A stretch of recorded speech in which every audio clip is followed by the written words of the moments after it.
Ha iniciado la grabación.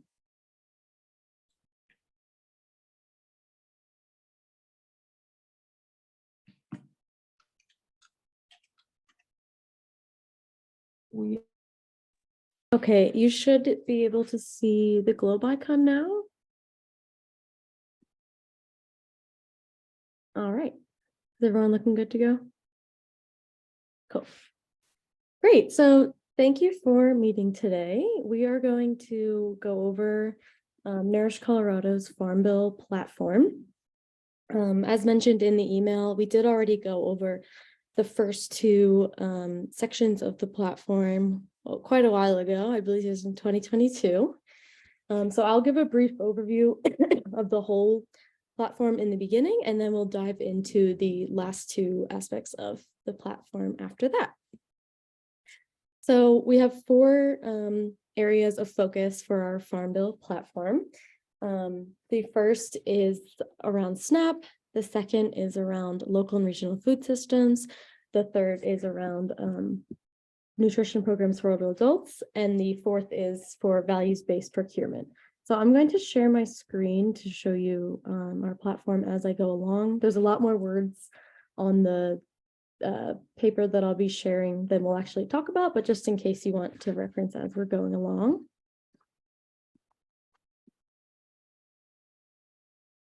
Okay. Great. So first with SNAP, we are focusing on strengthening the integrity of SNAP through advanced innovation of the SNAP incentives. In Colorado, this is the Double Up Food Bucks program, but other states have other produce incentive programs for increasing your SNAP benefits. The second is increasing the reach of SNAP benefits themselves. So this mostly looks at switching from the thrifty food plan to the low cost food plan, increasing the benefit allotments available. Then our second area here is the ensuring equity in local and regional food systems. So the first aspect of this is strengthening core grant programs, which mostly looks at LAMP, or the Local Agriculture Marketing Program, by increasing the grant allotments that are being awarded, as well as diversifying who is getting them and making it easier to apply for them, especially for small and rural farms that have a hard time accessing these programs, managing challenging grants and other things that are getting in the way in a red tape sense. Then the second aspect of the local and regional food systems is improving equitable access to land and water initiatives. So this is anything from lending and credit opportunities to actual land and water rights. So increasing the programs that are available and making them actually more equitably distributed. So those are the two that we have talked about already. And then the third here is increasing the reach of nutrition programs for older adults. And we're mostly focused on enhancing the Senior Farmers Market Nutrition Program.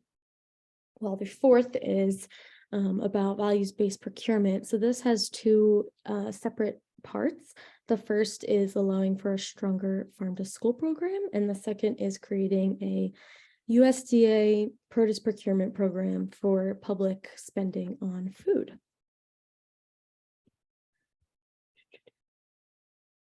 So I'm going to scroll down here, sorry, to the third part here, and I'll start by doing a little bit of background information on why we're looking to increase the reach of nutrition programs for older adults. So first, the Senior Farmers Market Nutrition Program tries to increase the consumption of fresh fruits and vegetables for older adults by offering grants that essentially lead to older adults receiving coupons to be able to purchase produce at farms, farmers markets, and through CSA sites. A participating individual will receive no less than $20 and no more than $50 per year. And the current program gets about $20 million per year. There hasn't been an increase in funding since 2008, even though obviously we've had many increases to living costs, food costs, as well as inflation since then. So we'd really like to see that increased. And additionally, Colorado is one of the only states that does not participate in the Senior Farmers Market Nutrition Program due to limited grant funding and high administrative costs. So while some states have been participating in the program for a long time, they have more program funding available, and then states like Colorado that have not do not get enough to make it worth it for the state to participate. And we definitely see that as an issue because that does not reflect the poverty levels that exist in every state. So these recommendations would help bring the Senior Farmers Market Nutrition Program to Colorado and other states, as well as increasing the benefits allotted to participating individuals and help more individuals get to participate by reducing the barriers to accessing and being eligible for the program. As I mentioned, the biggest issue here too is probably that the funding formula for the program does not currently align with state poverty rates, and this leads to a disproportionate and inequitable allocation of funds. And this program should be for everyone that is eligible, so we would like to change that. As for the specific recommendations for this program, first, we would like to see the Senior Farmers Market Nutrition Program funding increased overall to $50 million per year and provide program authority to increase the annual appropriations as needed. Second, we would like to modernize the program to be able to reach more participants by allowing alternative or electronic redemption models instead of only paper checks, and increasing program flexibility by increasing administrative funds so that up to 50% of distribution sources could be food hubs or other food aggregators, as these are easier to access and reach, especially for older adults and disabled folks, compared to farmers markets or other small farm stands or local smaller avenues. And then the third is ensuring that the program is equitably distributed through a new funding formula. So using a funding formula for the program that aligns with the poverty levels of seniors in each state, and also having a set aside amount that would be committed funds for U.S. territories and tribal nations. One relevant piece of legislation for this goal is the Farmers Market and Food Bank Local Revitalization Act. In Congress, it was introduced last session, and it addresses pretty much everything that we have covered here recommendation-wise. So we would like to see that get into the Farm Bill. Does anyone have any questions or things that they want to talk about or feedback? Anything to talk about with the older adult nutrition programs piece?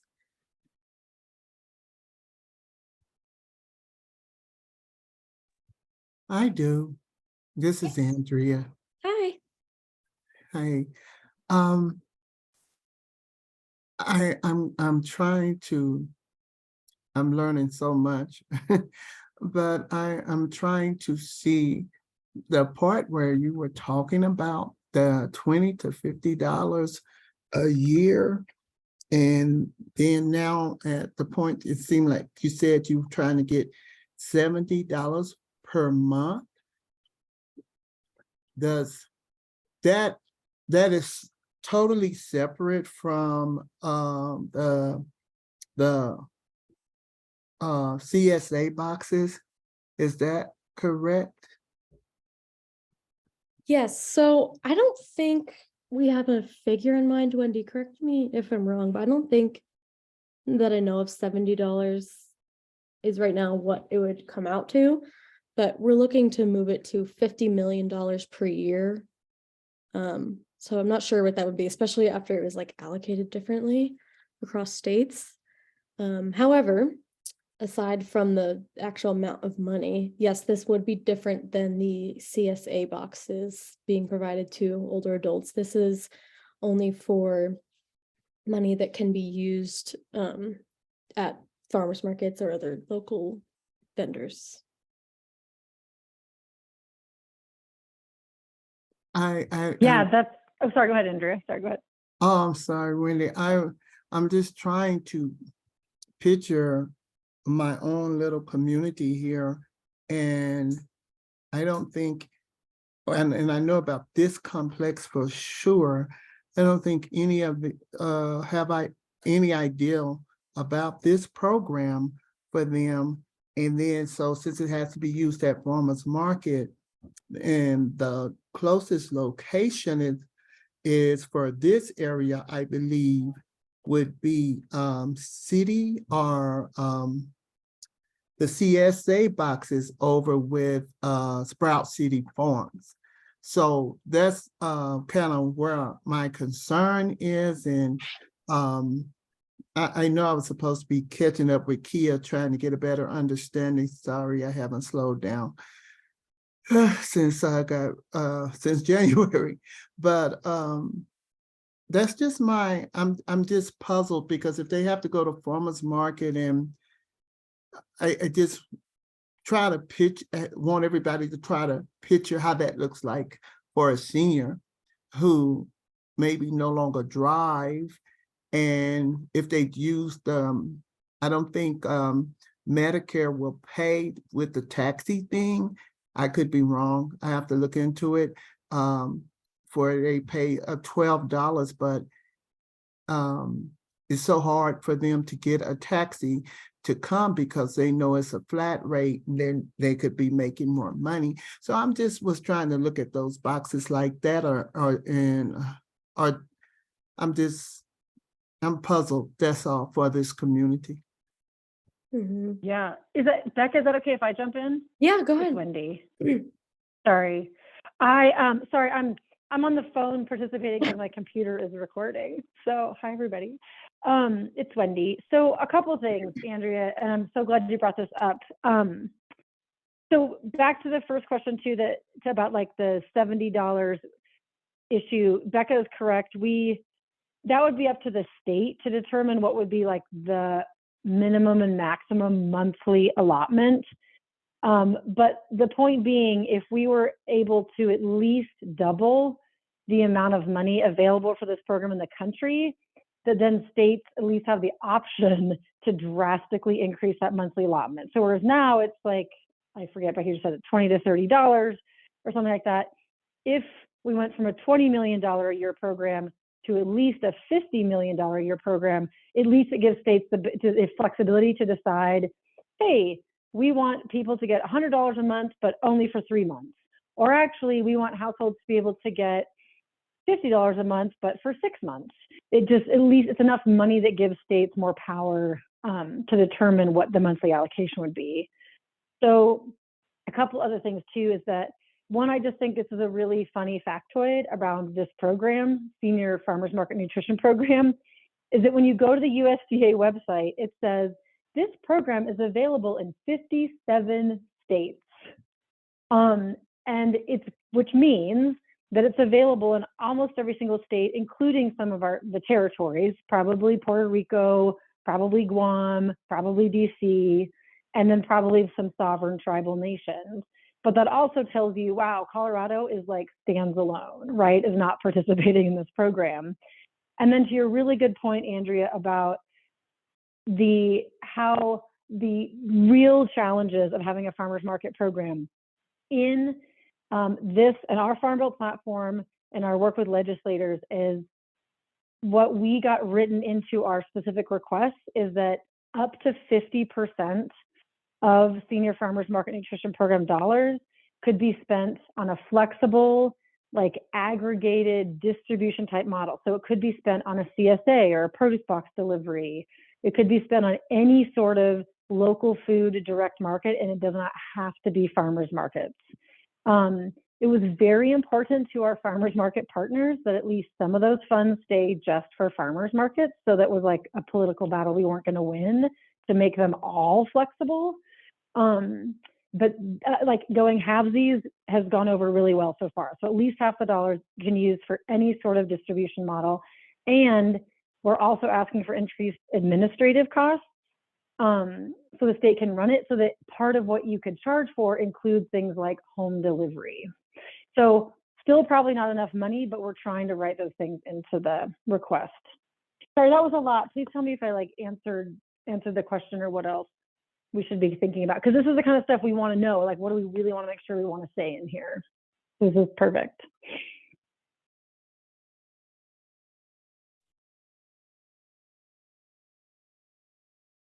Can I ask another question? Okay, how would this be? I guess I'm trying to say, would this be able to be a part of the double up? Would they have that opportunity to apply double up with this, or the little vouchers that Human Services give? Yeah, you could still do all of those. Is that you could still use all of those at the same time? Is that your question? Yep, you totally could. Yep, absolutely. Yeah, which I don't know if you're getting at this, Andrea, or not. And I see Marcy's chats too about like, okay, one more voucher for people to manage, right? Is that, and I think maybe you're going here, Andrea, is that, God, I mean, at some point having like 5 or 6 different programs is great, but wouldn't it just be easier if we had like a universal food benefit or just like one big program, right? That like everyone can use. So I do think that's like a lofty long-term vision thing, but something we can keep talking about is like, we love Senior Farmers Market Nutrition Program. We love WIC Farmers Market Nutrition Program. We love WIC CSA boxes. We love Double Up Food Bucks, et cetera, et cetera. But at some point, you're just building this massive beast that is inefficient and is creating silos and is overwhelming to people. So can we just have one big incentive program? Anyway, if anyone's interested in that, like chat it in, because this is the kind of stuff we keep wanting to, we want to plant seeds for. Yes. And if I totally took your comment, Andrea, and took it in the wrong direction, please, of course, correct me. No, that's what I'm looking for. And I just know from my involvement in my community, which is populated with a lot of seniors involved, the simple way is the best way. And that universal basic food would be the best way. And then there's a crisis now where some of them, how they cut out the food stamps. You guys know the language better than I do, but from the pandemic they cut those back. I had 18 residents come up, and because they got cut, they lost. I think one lady says she gets $17. So I'm just trying to see, so I can be able to give out information on other access for them to have sustainable food. No insecurities. Thank you. Thank you. Mm-hmm. And that's the exact kind of stuff we want to keep writing into this. So keep it coming. Yeah. And I see, Marcy, you have your hand up. I just think that simple is relative. And so what's simple for, a good portion of our families will not be simple for other portions that like that. To navigate one more electronic form of payment or things, the way to manage your account. If you're that senior who needs that help, you may or may not own a computer, you may or may not be savvy, you may or may not be able to do all the things. This is one of the major chasms that we've seen with SNAP going digital, is that we have so many seniors who feel left behind because they have no idea how to they don't own a computer, they don't know how to get on and apply or recertify or any of those things.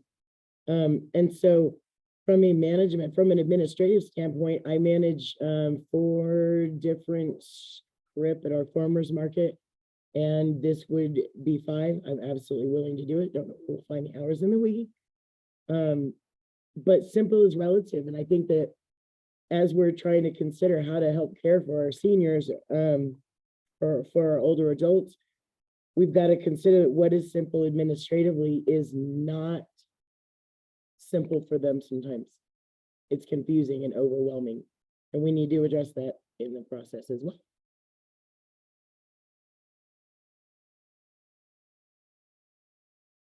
Thank you. I appreciate that. And yeah, we'll try to keep all of this added in as much as we can. Just for time's sake, I'm going to move on to the next one, if that's okay with everyone. Okay. Thank you for your input on that first one. That was really helpful. So for the values-based procurement area, for the background a little bit, there's two sections. One's mostly on school food, and then the second is more on just generally public food, public money that is spent on food. So normally school food is addressed in Child Nutrition Reauthorization Act, but there are some opportunities to address this in the Farm Bill as well. In 2008, the Farm Bill made the geographic preference allowance that allows schools to prefer local foods, but not to require local foods. So they couldn't like require local carrots, for example, but they could prefer them. So if non-local carrots were still much cheaper, they would have to purchase those. So that is still an issue. And then the public procurement has not really, public procurement through values-based procurement, such as valuing things other than the lowest cost, like environmental factors, how you treat your workers, how you treat your livestock, the local food versus non-local food aspect, how fresh and nutritious the food is, all those sorts of things have not been incorporated into the Farm Bill yet, but we would like to do that with this Farm Bill, and there is a marker bill hopefully being introduced, the Fresh Produce Procurement Reform Act, that would create a new USDA program that would incorporate values-based procurement, which is incorporating all those values when procuring or purchasing food publicly, to help develop stronger food value chains, getting fresher produce to those that would like it and need it, and supporting underserved producers as well. Yeah, so by getting both of these values-based procurement goals in place, it would really amplify the beneficial effects that public dollars are having when they're being spent on food. So it would increase nutrition security for both children and other vulnerable populations that are served by publicly funded meal programs, as well as direct more money to local farmers that have been underserved by USDA investments and resources in the past. And I won't go through here. If you want to learn more about any of this, we can definitely share this in the chat. But of course, farm to school and other local procurement options have so many beneficial effects for both the economy, your health, the environment, everything. Inka? I have a question around this. And so Wendy knows a little bit more about what I've been trying to explore.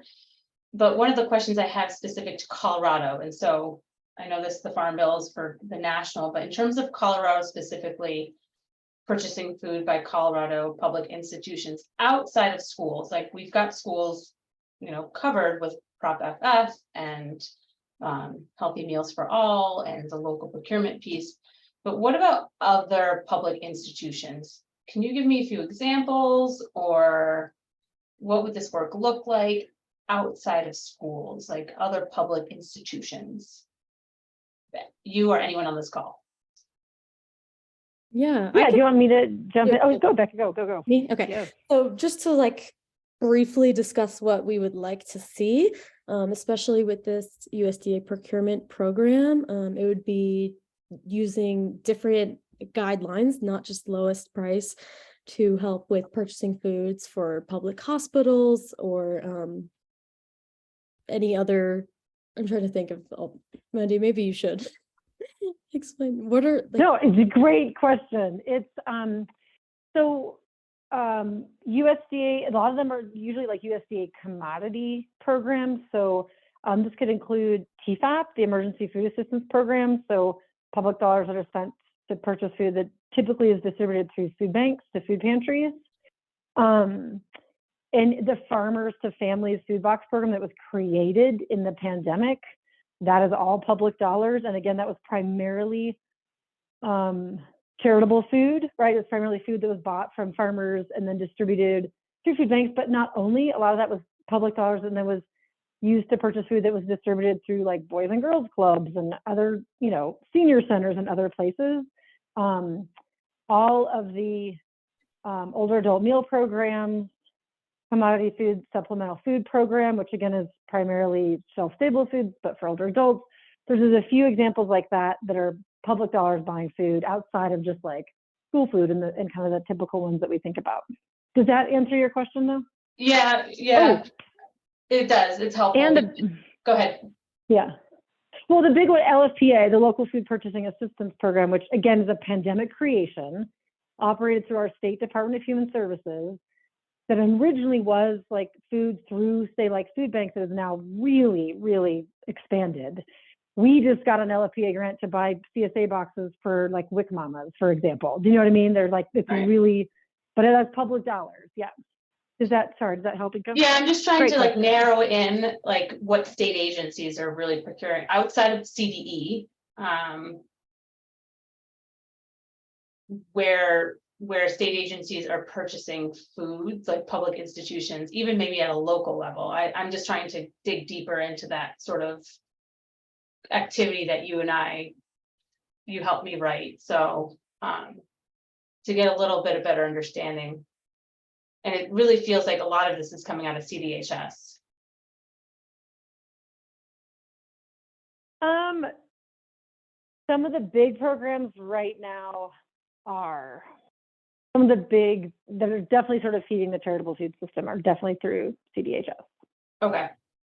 And then, Yeah. you know, But yeah. there's the prison system as well. Yep. 16, we have And if it's 16 yep. state-owned prison systems in Colorado. And I Yep. just wanted to, like, is there anything else I'm missing?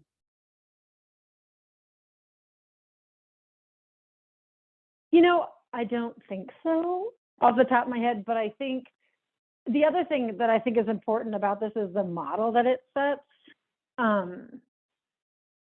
Is that, you know, it's a lot of public dollars being spent on food, and, you know, a new program created in the Farm Bill may be focused on, again, it might be heavily focused on public procurement of produce through the charitable food system, for example. We don't really know yet how legislators are going to want to define this. Yeah. But it is modeling something. It's modeling something that you could, that in SNAP and WIC and school food, you know, other public assistance programs could learn from, right? Because when the Yeah. USDA is saying, wait, we can actually require values. We can require that this money goes to local farmers. We can require this money goes to BIPOC growers or new young farmers. We can require that. So guess what? We can also do that in the rest of our federal food assistance programs.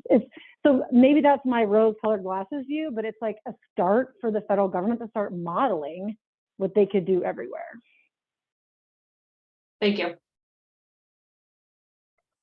And I see, sorry, Dave just had a question about juvenile centers fall under prisons. I don't know. Doesn't even know. I don't think any, like, I think juvenile facilities are usually more like county managed and they're not a part of the state correctional system. I think they're part of, I think there's a part of CDHS that manages juvenile centers. But I could find, That makes sense. yeah, I think that makes sense. CDHS Good question. has a juvenile, like for education and well-being and things around. Residential facilities, Wendy, are CDHS. I think you guys have those, the youth residential facilities. Great. Yes, good point. So managed through CDHS. I'm assuming, however, though, like, or there's a county management role here, but I'm not sure. But great point. And that's something we should look into. So Megan, Dave, Inka, we can get back to that. So youth residential facilities, juvenile facilities. But correct me if I'm wrong, I think those are completely distinct from state correctional facilities, though, as I understand it, at least, step one. So Technically. but another great point. Yeah. And they could still participate in programs like the child and adult care food program, right? They could still get federal dollars to buy food in other ways. So great questions. And we want to do, what I'm hearing though, I'm hearing a lot of questions, but I also want to check, are we also, is this because we're saying we want these to be included? Are you guys also asking for something is what I'm asking? Like, do we want to make sure that this is very inclusive? Is that what I'm hearing?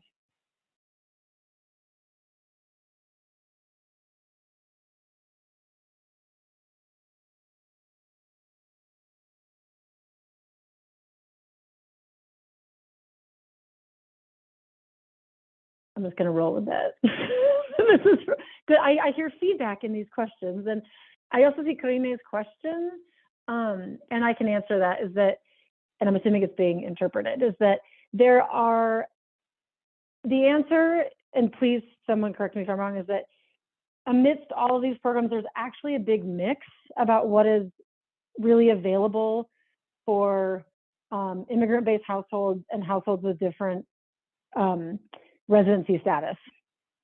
So, for example, you can go to, there are some charitable, in the charitable food system, you can go receive food in some places that don't require documentation of residency or citizenship. Even within federal food assistance programs, it is very different, right? Very different between, you know, WIC does not require that documentation, but SNAP does, but you can receive SNAP if you have a child in the household that makes you eligible for SNAP, even if the adult is not documented. So it really is a little bit all over the board. And please, anyone else chime in on that. But I think what I'm also going to take from Karime's question is some really good feedback, is that maybe if we're talking about, you know, saying, yes, we want to build this new USDA public procurement program, that it should prioritize programs that go to everybody who resides in our country and are the most inclusive, not the most exclusive. So I'm just going to interpret that, but please, Karime or anyone else, tell me if I'm taking that the wrong way.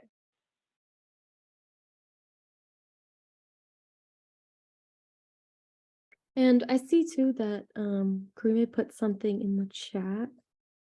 If Maria, you wouldn't mind translating Oh, that? that's the question I just answered. Oh, you Okay. did? Okay. I sorry. can read enough Spanish. I Okay, think. I thought that's what you said, but I just Gotcha, wanted to make gotcha, sure gotcha. that it was addressed. Thank you. I hope so. Yeah. Okay, cool. So just to finish up here, I'll show our specific recommendations for the values-based procurement piece. So the first section on the farm to school program would be allowing school food authorities or SFAs to use local product specifications and specifically say that they want a certain local product, and then they would have to only be buying local products, even if the other products were cheaper. And we hope that this could be addressed in the Farm Bill in trying to change the geographic preference requirement right now. However, I also want to note that there's currently an open comment period for the USDA to do this without going through the Farm Bill. So to do it through a regulatory approach and just changing it on the executive side, which would be really great if we didn't have to get this through the Farm Bill, as it probably would be a lot slower and trickier. And then second here, this USDA produce procurement program would be creating a new permanent program that would include values-based requirements for procuring fresh produce for the USDA. So this would make funding available to be able to connect farmers, food hubs, and distributors and other producers to food banks, emergency food distribution agencies, like youth serving organizations, tribal nations, schools, and older adult care facilities. And this recommendation includes an authorization of $100 million per year in mandatory funding for the program. And to do so, we would have to expand the criteria used in public procurement contracting. So as I've mentioned many times, the rule right now is you have to use the cheapest. There's a lot of complexity to that, but that's like the general rule. And that would have to be changed to allow other things other than the lowest cost to be purchased in contract building and other selection of what you're going to purchase publicly. This would allow the purchases to value things such as local or regional geographically food, supporting smallholder and beginning farmers, purchasing from BIPOC, veteran, and woman-owned farmers, and other things like environmental factors, animal welfare, how workers are being treated, and all other sorts of things other than the cheapest price. So if we have any other questions on what this would look like, happy to take them, or feedback. I'm also, as people are thinking, going to drop in the chat a form that we have created if you want to write down any more of your feedback for all of our Farm Bill platform. It's the same one that I've sent out before, so you might have already seen it, but yeah, it's new. I think there's not many responses in there, so feel free to put anything in there too, or email us or talk about it right now.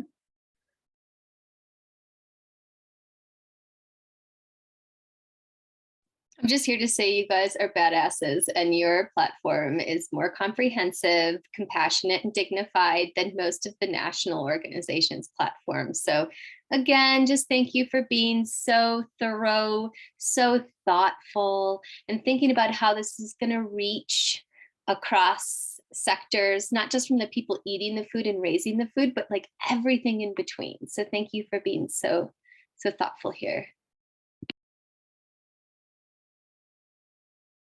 Well, thank you all. Thank you for that, Mia. And we so cherish these conversations because every nugget is so helpful. You guys are making us make this so much better and stronger. Really so appreciate these conversations for sure. And Alicia, I saw your chat as well. So Alicia, the chat that you just sent in too, that's something I think we could probably integrate in a few different places in our platform for sure.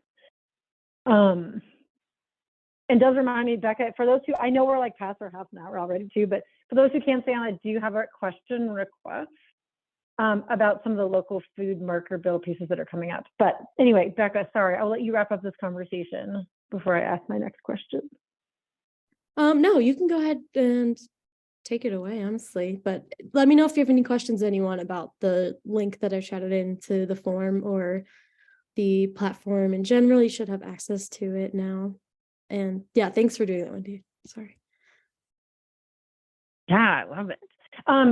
So I actually had a question for you all that I can't see anymore who's still on the line, but in terms of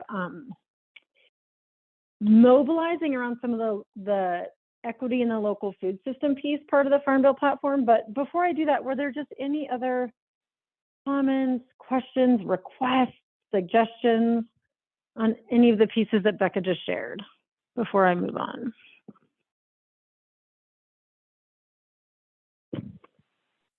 Can I just speak to Ty's question just super fast?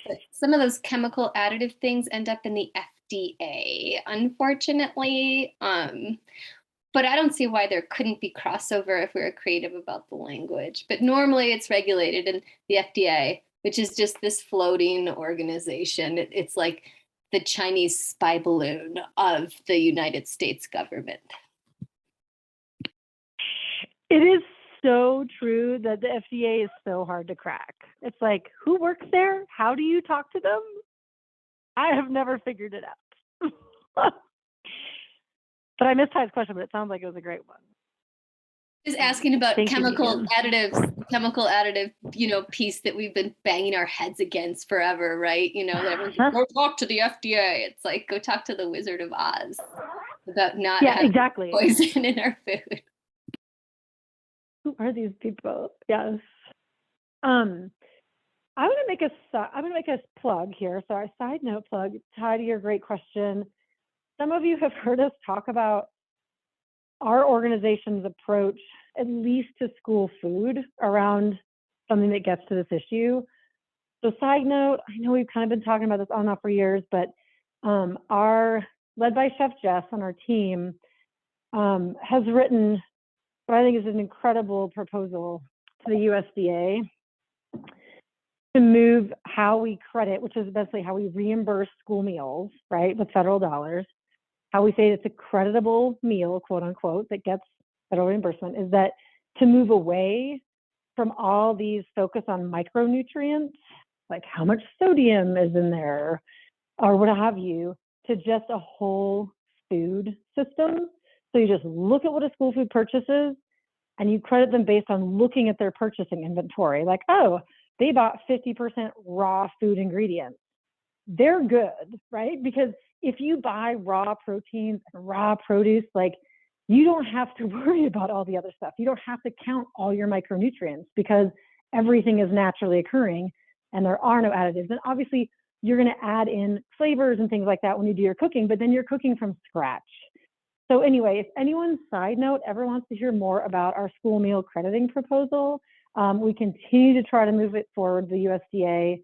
It has a lot of love from school districts and national advocates, and it's just a little too much for the USDA to wrap their head around right now. But Senator Bennett, Senator Stabenow from Michigan, our entire federal Democratic delegation wrote letters of support for it. It has a lot of love. And we think a really powerful way for at least to model with school food how to get away from processed food and exactly the additives that you're talking about. So anyway, that's my side plug. Just email me if anyone ever wants to talk about the school meal crediting proposal that still lives on. And then for those of you who are still on the line, thank you for being here. And the last question I had for everybody is going back to the part of the Farm Bill platform that's around building equity in local and regional food systems. And a lot of that platform really centers around the specific USDA grants that fund local and regional food systems. So the local food promotion program, farmers market promotion program, regional food systems partnership program. So the big local food grant programs. Right now, we are trying to start to grease the wheels, especially with Senator Bennett and Representative Caraveo, because they sit on our agriculture committees. We're trying to grease the wheels to get them ready to ideally co-sponsor a local foods marker bill for the Farm Bill that we know is going to be introduced. It's drafted, it's coming soon. So to kind of grease the wheels, we want to elevate stories for especially Caraveo and Bennett's office. So if any of you on the line or anyone you know has just, even as like a paragraph, or like you can just get on the phone with me and Becca for like 10 minutes and tell us, we just want to start documenting any stories about the power of dollars invested in the local food system, particularly through a local food promotion program or farmers market promotion program grant, but it doesn't have to be.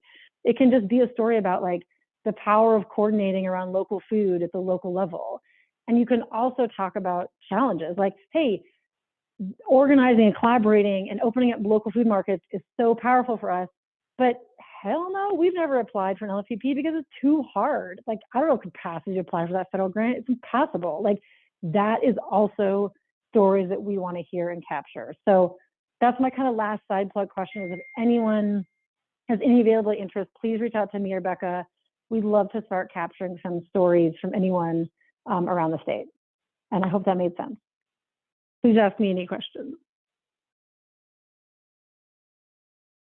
And just to let you know, Wendy and the crew, I was able to meet with Will McAtee and Sean Babington today around the getting waivers in basically every program so that they're waiving the match or they're allowing for any kind in the match, and like not just a couple, like all of them. So we'll just keep pushing on that too, because I think that's part of it. Even if you make it easier to apply, if it still has the match, we still can't get at it. Megan, that is awesome.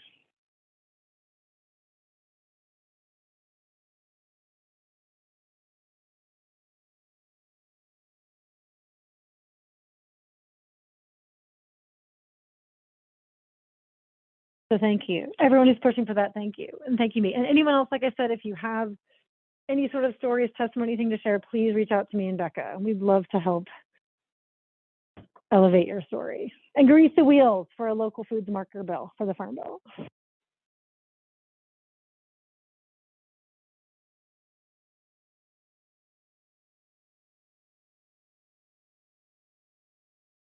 And Becca, I can't see faces anymore, so I think, are we pretty wrapped up? Are there other questions in the Yeah. chat?